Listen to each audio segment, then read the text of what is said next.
ついに真打ち登場。沸騰冷却のベックちゃんの温度が下がらない問題。これで万事が解決をしてしまうはず。エアコン配管用の手動バキュームポンプです。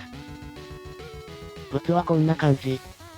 マイナス 100kPa までメモリが振ってあるので、ほぼ真空までバキュームできるみたい。これは浮く得が止まらない。ということで、早速配管を接続。漏れ吸い込みも許容レベル。とりあえず、マイナス 40kPa ぐらいで起動をしてみるか。スイッチ、オン。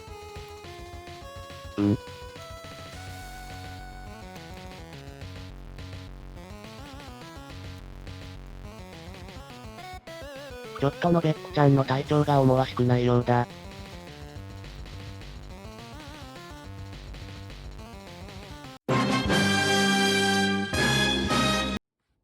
でね、いろいろやったんだけど、結局クリーンインストールすることになって、減圧の状態で1時間ぐらい動かしてたわけよ。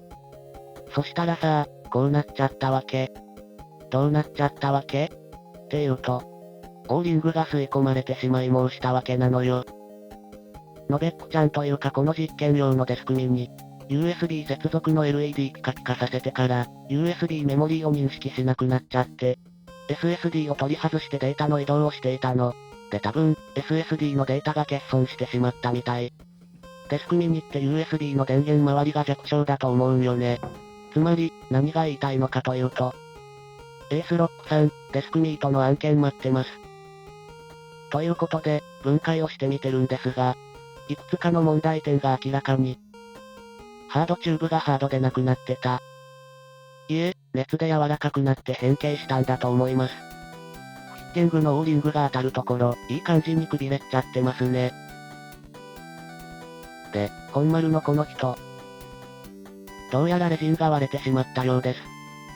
レジンが温度に弱いの知ってたけど、割れるとは。ということで、水枕作りからやり直しになります。材質も設計も変えなきゃなんで、ちょっとお時間オーバー。